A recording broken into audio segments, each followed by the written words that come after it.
mempresentasikan judul isu kami saya yang berjudul optimalisasi pelaporan paparan radiasi pada pekerja di ruang Kepler atau kategorisasi jantung. Perlu diingat, Kepler itu selain kita melakukan prosedur diagnostik dan juga intervensi, di sana juga terdapat radiasi yang mempunyai risiko. Risiko adalah kesehatan. Sebelum kita masuk lebih dalam, kita harus mengerti dulu apa itu radiasi. Radiasi merupakan pancaran energi lewat sebuah materi atau ruang.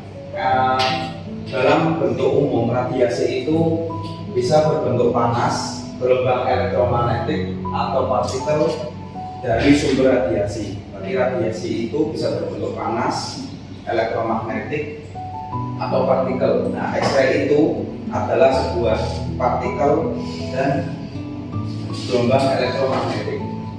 Lalu di bidang kedokteran, radiasi terutama X-ray itu dipakai untuk alat pemeriksaan diagnostik atau penyembuhan atau terapi. Lalu dosis radiasi.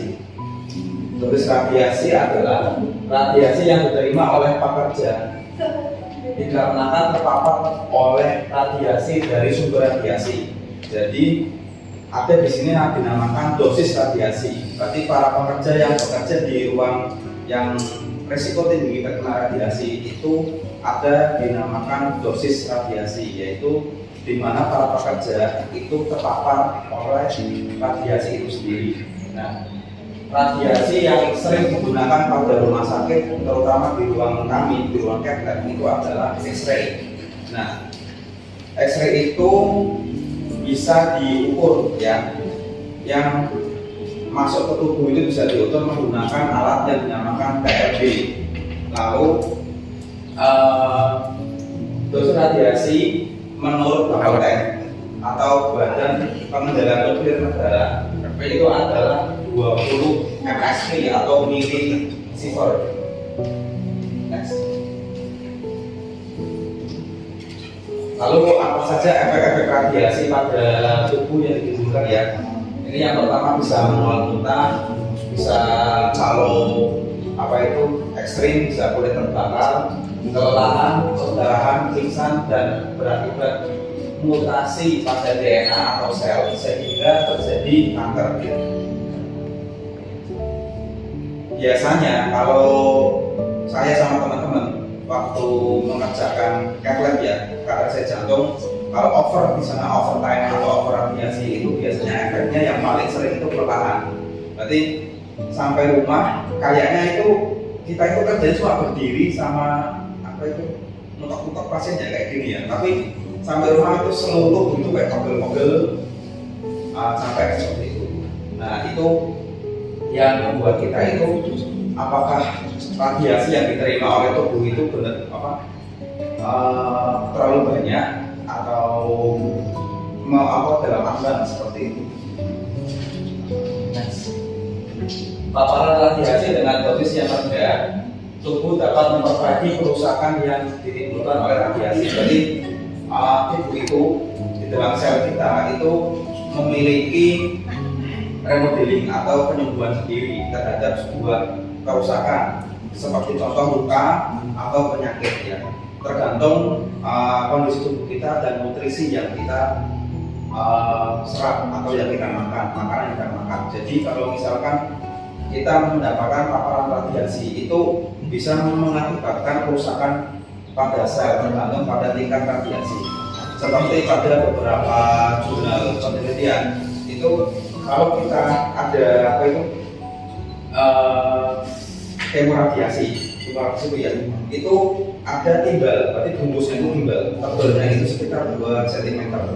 Nah, kalau dibuka kita tidak berhati-hati menyimpannya, misalkan kita satu tapi tidak tertutup rapat, itu bisa mengakibatkan kebakaran, sensasi terbakar atau bahkan memang melepuh seperti itu. Itu karena radiasi. Jadi tema ini benar-benar saya angkat karena begitu penting karena menyangkut safety di ruang kerja. Lalu karena radiasi itu berpotensi membahayakan ya dari efek-efek tadi, maka radiasi itu harus dikendalikan. Yang pertama mengendalikan radiasi adalah menggunakan kacamata anti radiasi, tinggal atau tiroid, nanti ada gambar-gambarnya ya, penahan radiasi sama pemakaian TLD. Next, Mas. Ini yang dinamakan TLD ya. TLD itu fungsinya buat mengukur radiasi. Nah ini 3 bulan sekali itu kita kirim ke Bapeten di Jawa atau di sekitar kita itu adanya di 2 tempat, Solo, Surakarta, sama yang satunya itu Jakarta. Next. Itu simpannya di saku ya, di CPT. Nah ini Mas Amar lagi pakai kacamata. Ini kacamata anti radiasi seperti ini. Berarti kalau kita mau tindakan, kita pakai kacamata anti radiasi. Fungsinya buat melindungi mata, sama ya termasuk kepala juga. Nah ini apron tiroid, apron leher.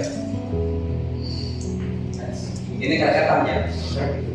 Ini apron badan, fungsinya buat melindungi badan. Ya. Hasil paparan radiasi oleh TLD. Nah ini saya sama teman-teman radiologi sama unit terkait, kita membuka situs dari Bapeten hasil pemaparan alat TLD yang dikirim ke saat itu ke Solo. Berarti dalam periode 3 bulan dari bulan Januari sampai Maret itu menunjukkan rata-rata 0,01 milisievert. Sedangkan angka 0,01 dalam 3 bulan jika dikalkulasi dalam setahun dikali 4 berarti 0,04 dalam 1 tahun. Lalu yang sedangkan dosis yang dibatasi oleh Bapeten atau Badan Penanggulangan Badan Nuklir Negara itu adalah 20 mSv atau 20 milisievert. Jadi alhamdulillah masih aman untuk bekerja. Nah ini data ini tidak hanya data dikatakan, semua data pekerja radiasi itu ada di situ, khusus RSD Kraton. Nah saya juga lihat beberapa teman-temannya di radiologi juga yang mereka bersinggungan dengan radiasi itu juga sama, rata-rata 0,01, ya muncul titik 0,01 berapa, tapi rata-rata semua 0,1. Nah ini situs Bapetennya, dan inilah pemaparan sama Mas Ari dan teman-temannya di Jakarta. Ini kalau kita menyerahkan TLD ya, itu bisa menyerahkan ke unit terkait, bisa radiologi, bisa fisikawan medik, bisa. Nah ini pemakaian TLD. Ini pemakaian TLD itu di dalam apron ya, berarti kita sebelum pakai apron itu kita pakai TLD dulu, baru kita pakai apron. Soalnya apa? Kalau TLD-nya yang di luar apron itu tidak efektif, itu mengukur radiasi yang di luar apron. Tapi kalau di dalam apron, tidak di depan tubuh kita, itu yang diukur adalah radiasi yang masuk menembus apron seperti itu. Jadi yang mengenai tubuh kita. Nah kesimpulan, penggunaan alat APD radiasi dan pengukurannya itu sangat penting bagi pekerja resiko tinggi radiasi guna meminimalisasi radiasi yang diterima oleh tubuh. Selain APD ya, itu juga pelaporan radiasi merupakan pemantauan yang dapat mengetahui seberapa efektivitas APD yang digunakan. Berarti di dalam ruang kami selain apron atau APD itu pelaporan. Jadi nanti dari laporan dari Bapeten itu berapa dosis radiasi yang kita terima, itu kita bisa memplanning atau mengintervensi. Misalkan kok terlalu tinggi seperti itu, oh berarti ada sesuatu seperti itu. Apa mungkin timbalnya bocor, atau mungkin perlu dikalibrasi, atau mungkin sumber radiasi dari sumber terakhir kita itu terlalu dekat, atau tamennya itu ada masalah atau seperti apa. Jadi untuk evaluasi, dan evaluasi dari TLD yang dikirim ke BPPN itu 3 bulan.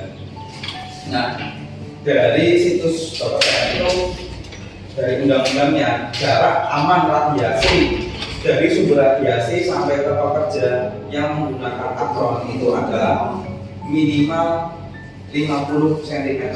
Jadi kalau kurang dari 50 cm dari jarak radiasi, walaupun kita pakai apron, itu dikatakan tidak aman. Ya, terima kasih. Sekian dari presentasi saya. Mohon maaf jika ada kurang. Assalamualaikum warahmatullahi wabarakatuh. Waalaikumsalam warahmatullahi wabarakatuh. Terima kasih Mas Beda untuk presentasinya. Mungkin ada beberapa yang ingin saya tanyakan ya Mas Beda. Mas Beda, di paparan tadi ada beberapa isu yang diambil. Mengapa Mas Beda mengambil isu yang terkait paparan radiasi tersebut? Oh iya. Alasannya kan kita itu setiap 13 kali kegiatan itu kita selalu mengirimkan TLD. Nah, TLD itu selalu tidak disampaikan kepada para pekerja seperti itu. Jadi kita itu kalau bekerja itu selalu was-was seperti itu, apakah kita itu benar-benar safety, aman atau tidak seperti itu. Karena yang kita rasakan radiasinya itu benar-benar kayak sampai seperti itu. Soalnya dari sumber radiasi itu radiasinya selalu jalan dulu. Berarti kalau di ruang radiologi terutama ruang ronsen itu kan cuma foto sekali kalau ditangkap oleh film. Tapi kalau di ruang karet itu enggak. Berarti kalau kita memasukkan kateter dari bawah lewat seringan femoral itu radiasi tetap jalan. Berarti kita bisa lihat kateter sedang jalan menyusuri pembuluh darah aorta abdominal, torakal sampai aorta yang besar sampai ke jantung. Itu radiasi itu jalan terus, berarti tidak berhenti tanpa jeda. Nah, itu menimbulkan kekhawatiran kenapa kok radiasi yang seharusnya itu jadi laporan tidak terkait itu jadi laporan pemerintah. Jadi ya apa ya maksudnya? Jadi kita itu tenang. Yang pertama, yang kedua itu mengetahui yang kita lakukan itu sudah efektif atau belum radiasi, penangkapan radiasi. intinya supaya tidak berdosis. Kemudian langkah apa saja yang dilakukan untuk mengendalikan radiasi bagi para pekerja? Yang pertama langkahnya kita kan sudah 3 bulan sudah 3 bulan operasi ya. Yang pertama kita mengetahui dulu apakah radiasinya itu dosisnya berlebihan atau tidak. Kalau misalkan kok tidak berlebihan, misalkan berlebihan, kita cek kalibrasi apronnya. Apron itu kan ada timbangnya. Nah, timbang itu kata temanku yang berpengalaman itu bisa menang atau bisa bocor. Nah, itu kemungkinan kita harus mengkalibrasi apronnya itu. Kalau apronnya itu kok ada keretakan, ada kebocoran, maka itu bisa menghubungi bilik terkait dengan APD yang kita gunakan. Lalu penggunaan tameng radiasi kita itu ada, mohon maaf, fotonya ada saya lampirkan itu ada 2 lapis bawah yang 3 lapis yang bawah, tengah sama atas. Nah itu juga harus kita benar-benar lihat apakah itu benar-benar menutup kita atau tidak. Dosis maksimal yang dianjurkan oleh pemerintah? Dosis maksimal itu 20 ml untuk dalam waktu 1 tahun. Kalau dalam waktu per hari kita kemarin hitung-hitung sama fisikawan medis untuk per jamnya itu kalau menggunakan TLD itu kan 3 bulan. Ada alat yang namanya decibel kalau nggak salah, itu penggunaannya mikro. Berarti kalau per hari per jam itu tidak boleh melebihi 4 sampai 5 mikrosievert. Ya, terima kasih atas paparannya.